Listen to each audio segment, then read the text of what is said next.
A liturgia deste domingo, em que nós celebramos essa solenidade de São Pedro e de São Paulo, nos chama a atenção para o martírio de ambos. Por isso que a liturgia se reveste de vermelho. O vermelho indica também a realidade do martírio.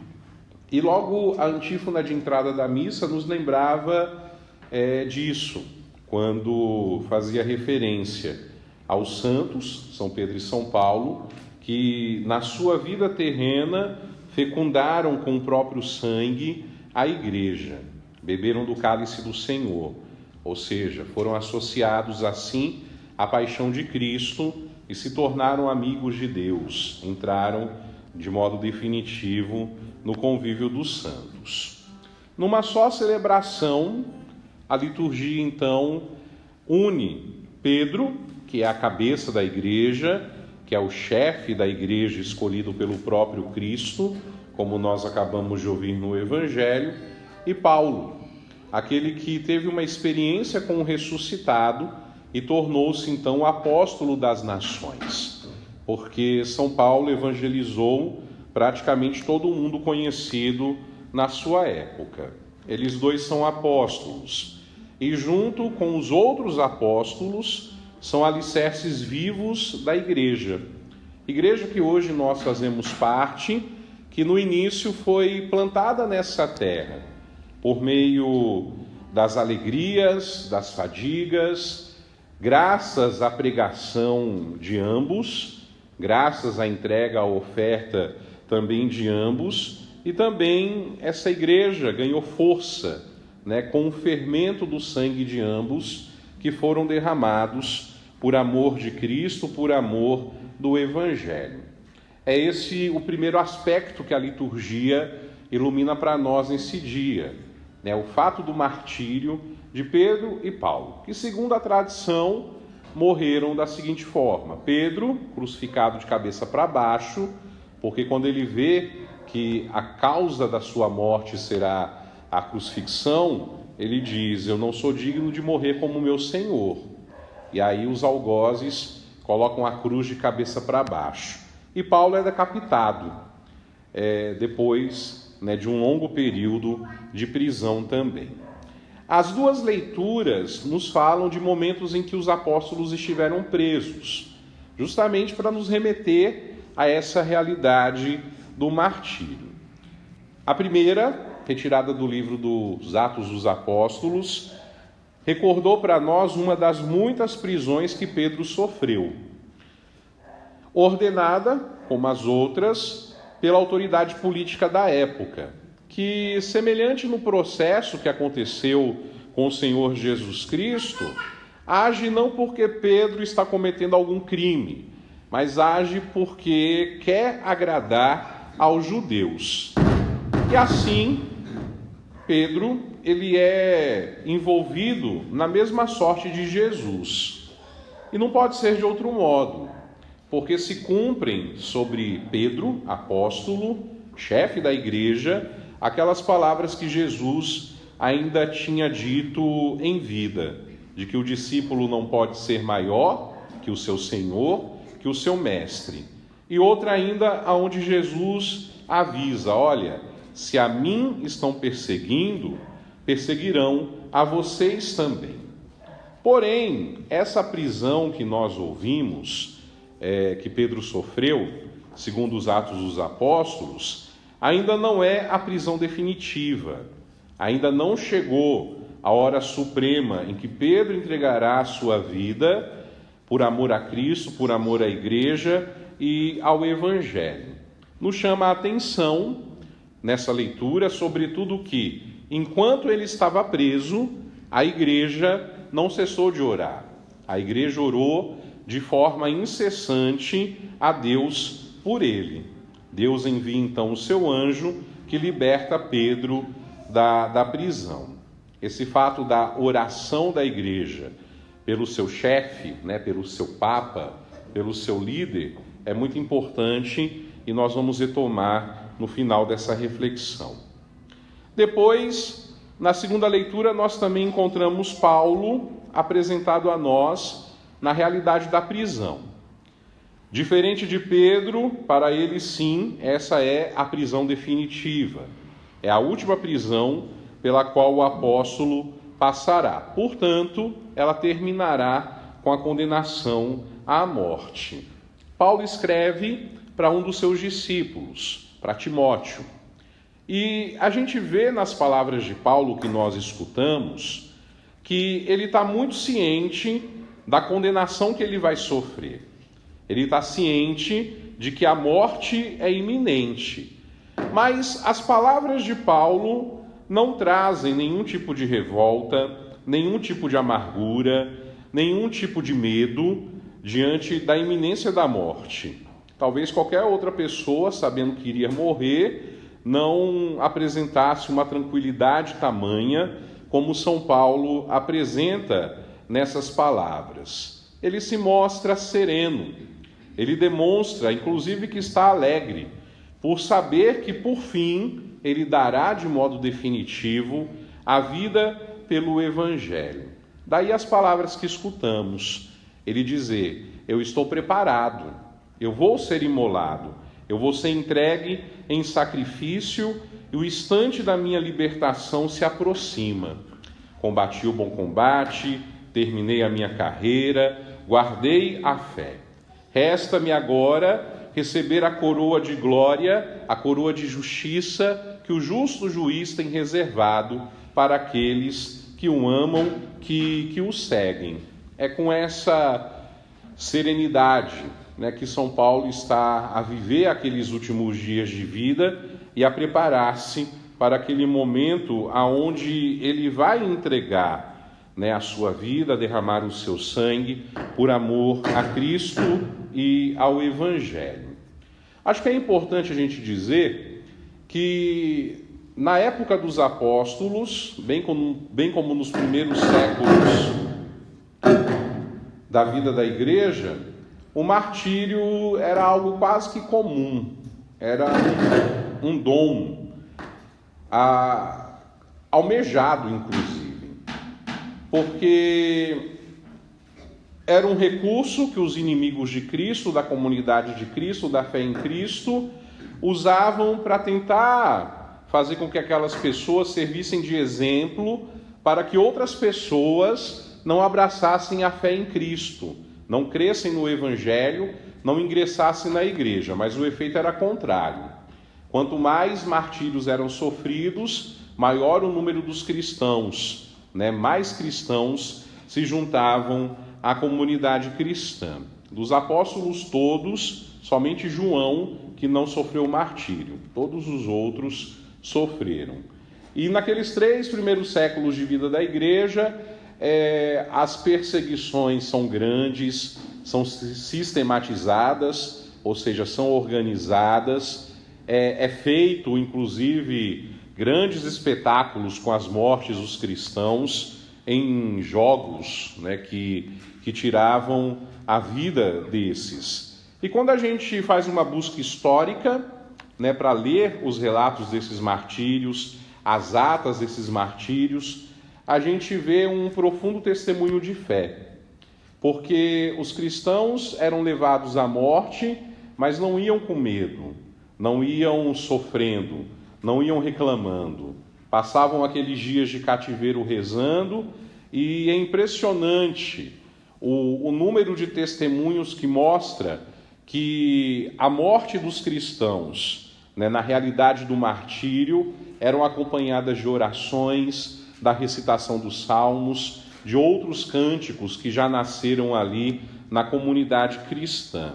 E o fato de que o número dos cristãos só crescia, comprova que o sangue derramado dos mártires é um fermento, fecunda a vida da igreja, é força para que o Evangelho continue sendo anunciado.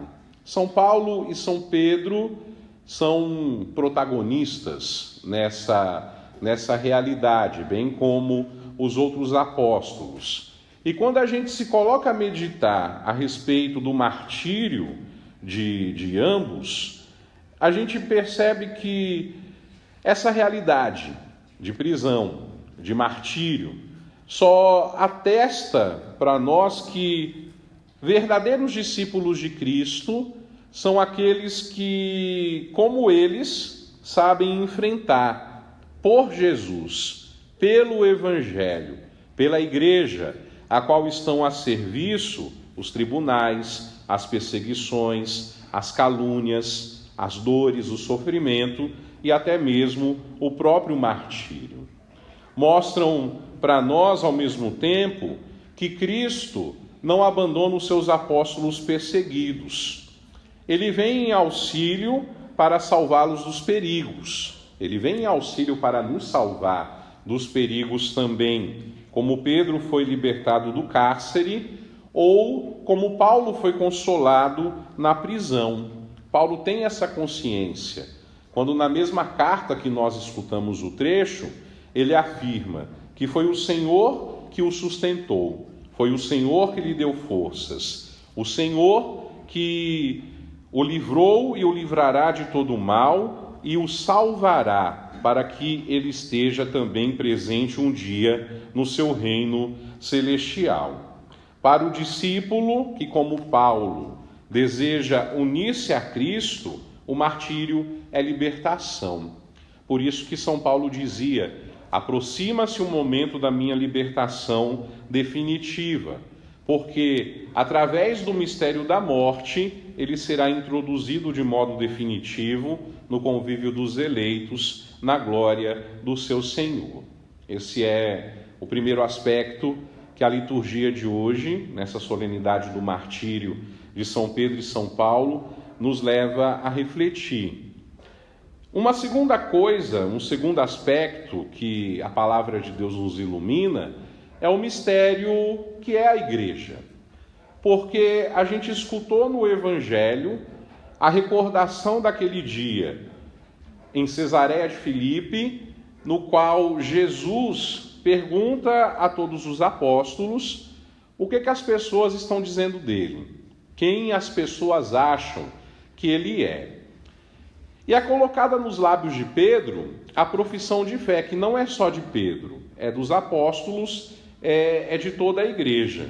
Pedro diz: olha, tu és o Messias, tu és o Cristo, o Filho do Deus vivo. Jesus percebe que Pedro responde aquilo não só a partir do seu raciocínio, não só a partir da sua lógica humana. Pedro é iluminado por Deus para dar aquela resposta. Pedro permite-se, a partir da luz divina, de adentrar no mistério que é Jesus, Filho de Deus e Salvador do gênero humano. Jesus responde com muita alegria a essa profissão de fé de Pedro, como que se espelhando nele, no discípulo, nos discípulos, na igreja que o reconheceu. E ali Jesus faz algo inédito. Jesus torna Pedro participante de características que são próprias dele, do Cristo, e também do seu poder. A gente ouve no Salmo, geralmente lá na Semana Santa, nas celebrações da Páscoa, o seguinte: a pedra que os pedreiros rejeitaram tornou-se agora a pedra angular. Depois, lá nos Atos dos Apóstolos, os apóstolos vão usar essa passagem da Escritura, essa imagem, para afirmar: quem é a pedra angular da igreja? É Cristo. Cristo é aquela pedra que foi rejeitada pelos pedreiros e tornou-se agora a pedra angular. Cristo, pedra angular, associa para si como pedra fundamental a Pedro. Por isso eu te digo: tu és Pedro, e sobre esta pedra eu edificarei a minha igreja. Jesus pode fazer isso? Pode. Ele recebeu do Pai todo o poder no céu e na terra. E Jesus transmite esse poder a Pedro. E não só o faz pedra fundamental, e hoje nós entendemos essa pedra fundamental como sinal de unidade, como aquele que preside na caridade, como símbolo da nossa catolicidade, da nossa comunhão. como dá a Pedro ainda outras prerrogativas. Olha, Pedro, nas tuas mãos eu coloco a chave do reino dos céus. Aquilo que tu ligares na terra será ligado no céu. Aquilo que tu desligares na terra será desligado no céu. Naquele momento, Pedro não consegue alcançar a extensão dessa missão. Pedro não consegue visualizar essa investidura que o liga de forma tão íntima, tão estreita a Cristo, Mestre e Senhor. Pedro vai compreender isso de modo progressivo, sobretudo na vivência de duas realidades. Primeiro, aquela intimidade com o Mestre. Ele vai crescer na intimidade com Jesus. Ele vai conhecer mais Jesus, vai ouvir de Jesus o Evangelho para ser depois, diante da comunidade cristã, responsável pela pregação do mesmo Evangelho. E a segunda realidade é a experiência dolorosa da sua própria fragilidade, da sua própria fraqueza. Esse mesmo Pedro, que é escolhido como pedra fundamental da igreja, vai ser chamado por Jesus, que o chamou de Satanás, de pedra de tropeço. Porque Pedro é um homem muito impetuoso. Naquela classificação que hoje se faz dos temperamentos, a gente pode dizer que Pedro era um homem sanguíneo, que queria estar presente, queria fazer, queria acontecer, nervoso, porque quando vão prender Jesus, ele logo corta a orelha de um, né? E aquele que diz, eu vou estar com o Senhor. Jesus fala, é preciso que o Filho do Homem morra. Senhor, eu vou morrer contigo. Jesus olha e fala, Pedro, antes que o galo cante, tu vai me negar, Pedro, tu vai me trair. Para de conversa, porque não vai ser assim que vai funcionar as coisas. Mas era preciso que Pedro passasse por tudo isso. Quando ele é chamado por Jesus de Satanás ou de pedra de tropeço, Jesus está repreendendo-o diante do protesto, diante do anúncio que Jesus fez da sua paixão. Ou quando naquela cena da traição, da negação, ele troca aquele olhar com Jesus que já está preso e compreende o quão vil ele foi, o quão traidor ele foi. Pedro precisa passar por tudo isso, para que ele possa entender o seguinte: o segredo da sua vitória, o segredo da sua missão, não está naquilo que ele é capaz de fazer, não está no temperamento sanguíneo dele, tempestuoso, né, que quer estar com Cristo até na hora da morte, mas na hora H acaba voltando atrás por medo. Pedro precisa passar por tudo isso para entender que ele vai ser um bom apóstolo, ele vai ser um bom líder da igreja, a partir do momento que ele perceber que o segredo está unicamente na plena comunhão com Cristo. Comunhão essa que é animada de absoluta confiança nele e vivida na conformidade com a sua cruz. É só aí que Pedro vai estar preparado para ouvir de Jesus ressuscitado as seguintes palavras: apacenta os meus cordeiros, apacenta as minhas ovelhas. Pedro é constituído pastor do rebanho do Senhor. E vai ser ele, o próprio Pedro, que vai instruir os cristãos sobre as relações que nós devemos ter com Cristo e o lugar deles na igreja, e o nosso lugar na igreja. E essa responsabilidade não é só de Pedro, passa também para os sucessores de Pedro, para aqueles que assumem o ministério petrino. Hoje, o Papa, nosso Pedro hoje é Francisco. Lá na sua primeira carta, no capítulo 2, versículos de 4 a 5, Pedro diz: aproximem-se dele, aproximem-se do Cristo, pedra viva, pedra angular. Também vós, como pedras vivas, venham para formar um grande edifício espiritual que é a igreja. Cristo é pedra, Pedro é pedra, cada um de nós somos pedras vivas, que foram colocadas nesse grande edifício espiritual do qual nós fazemos parte, que é a igreja. Esse mistério é grande, a nossa razão o compreende, mas é importante a gente saber que as mesmas prerrogativas que nosso Senhor Jesus Cristo deu a Pedro naquele dia, continuam a ser as mesmas prerrogativas do Papa, do nosso Pedro atual, que é Francisco. As mesmas prerrogativas que foram dadas aos cristãos primeiros, lá dos primeiros séculos, são as mesmas prerrogativas que acompanham os fiéis em todos os tempos. Portanto, também são as nossas prerrogativas. Nós somos pedras vivas nesse edifício que é a igreja. Estamos unidos a Cristo, a pedra angular. Estamos unidos ao vigário de Cristo, pedra fundamental. Todos nós destinados a edificar e sustentar a igreja. E isso mediante a escolha que nós fizemos por Cristo, pelo Evangelho, em vivermos essa fé que hoje sinceramente professamos e recebemos da igreja e dos apóstolos. Aqui cabe vida de oração, vida sacramental, as nossas renúncias, a nossa escolha diária por Deus, por Cristo e pelo Evangelho. E acrescenta-se algo aqui bastante particular, que é a oração pelo Papa.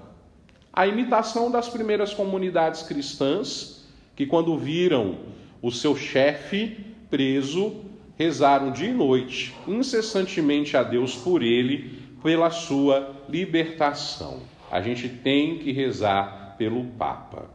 Nós temos que rezar por Francisco, porque este homem recebeu uma missão que é grande, uma missão que é de uma responsabilidade tremenda. Às vezes eu me ouso comparar, porque eu sou pároco, portanto pastor próprio, de uma paróquia que é relativamente pequena, diante de tantas outras paróquias que tem espalhadas aí mundo afora. E sou responsável por uma porção do povo de Deus. Se eu tenho aqui na paróquia 2 ou 3 problemas por semana, e às vezes não é muito fácil levar a paróquia nas costas, imagina o Papa, que leva nas costas a igreja inteira. Tudo aquilo que é problema que não consegue se resolver na igreja particular, que é a diocese, vai para lá, para a Santa Sé, e passa assim sob o olhar do Papa, sob o discernimento do Papa. A gente tem que rezar por ele, para que ele seja sereno, para que ele tenha discernimento, para que ele cumpra bem essa missão. Ainda mais que em tempos de mídias sociais, tudo que o Papa faz ou fala, está todo mundo de olho. Se o Papa fala piada, todo mundo está sabendo. Se o Papa fala sério, todo mundo está sabendo. Se o Papa fala uma verdade que é meio incômoda, também todo mundo acaba dando conta. E nós temos que ajudá-lo, com a nossa oração, com a nossa intercessão, com o compromisso de rezarmos por ele. Também oferecer sacrifícios espirituais, concretizados sempre pela plena fidelidade ao Evangelho. Nós somos fiéis ao Evangelho, nós somos fiéis à Igreja, nós devemos também ser fiéis ao Vigário de Cristo. E tem gente que ainda não entendeu que o Papa atual é Francisco. Bento XVI renunciou ao ministério. É sucessor de Pedro, mas está aposentado. O Papa em exercício é Francisco. E veja que Bento entendeu isso, porque ele não aparece à torta e à direita. São raras as aparições públicas de Bento XVI, porque ele entendeu que se ele não se recolhesse, ele ia confundir a cabeça do povo. Nós não temos 2 papas reinantes, nós não temos 2 papas em exercício. Temos um só, o sucessor de Pedro. O nosso Pedro atual é Francisco. Nós rezamos também por Bento XVI, temos por ele carinho. Ele deu a sua contribuição enquanto ele foi sucessor de Pedro ali, no trono, à frente da igreja, mas depois ele, numa reflexão pessoal muito íntima, teve a coragem, de decidir: é hora de eu renunciar para que outro assuma o comando da barca de Pedro. E passou o comando da barca, de acordo com aquilo que é a tradição da igreja. Os cardeais se reuniram, rezaram, escolheram Francisco. É ele que está, na condução dessa barca. E quando a gente não aceita o ministério dele, o pontificado dele, é a mesma coisa que a gente está rejeitando a igreja. Porque são coisas que são complementares. Não tem como a gente ser católico e ficar escolhendo o Papa. Vocês estão entendendo o que eu estou dizendo, né? O Papa é Francisco, pronto, acabou. Talvez nós aqui na América Latina, a gente se familiarize muito com ele porque ele é do nosso território. E ele tem um jeito muito simples de conduzir a igreja. Mas a simplicidade de Francisco não quer dizer que ele não esteja atento a problemas mais graves, a situações em que revelam verdadeiras feridas no corpo de Cristo. E ele, com muita sabedoria e discernimento, tem cuidado dessas feridas, tem feito-as cicatrizar e até curá-las de forma definitiva. Porque quem o escolheu foi o próprio Cristo. Quem o escolheu foi o próprio Deus. É isso que a nossa fé crê, acredita e professa. E a igreja, ela esteve de pé esse tempo todo. Não obstante as suas dificuldades, as suas perseguições, as perseguições que ela passa, nós seguimos fiéis a tudo isso. Porque a gente crê na palavra daquele que disse um dia a Pedro: nem as portas do inferno prevalecerão contra a minha igreja. A igreja já tem mais de 2000 anos de história. E durante esse tempo muita gente tentou acabar com a igreja de Cristo. Quem conseguiu? Ninguém. E nós estamos aqui hoje para testemunhar que o divino fundador é aquele que anima, protege, inspira, conduz a igreja na ação do seu espírito e com instrumentos tão importantes, e um deles é o Papa, o chefe, a cabeça, aquele que é o sinal visível da nossa comunhão, para que a gente continue vivendo a nossa vocação de ser sinal de salvação no mundo como igreja, de atrair para a igreja corações, homens e mulheres que queiram se encontrar com o Evangelho do Cristo. E as perseguições virão e continuam vindo, porque hoje, em pleno século XXI, em países de minoria cristã, os cristãos ainda são perseguidos e são colocados diante daquele xeque-mate: renuncia a Cristo e viverás. Se continuar crendo no Cristo, morrerás. E sim, muita gente escolhe morrer por amor a Cristo e ao Evangelho do que renunciá-lo, do que abandonar a fé. Por isso, nessa festa da igreja, que é a festa de São Pedro e São Paulo, nós rezamos também por aqueles cristãos que ainda hoje são perseguidos. E pedimos a São Pedro e a São Paulo que intercedam por nós, intercedam pela igreja, intercedam pelo Papa, do qual faz uso ainda da autoridade de ambos os apóstolos, para que, comprometidos com o Evangelho, nós não tenhamos medo de viver e professar de modo público a nossa fé. Que a gente tenha alegria, satisfação de fazer parte da Igreja de Cristo, única e verdadeira. E que a gente assegure que nessa fé que nós recebemos dos apóstolos, nós queremos viver, nós queremos permanecer, nós um dia queremos morrer.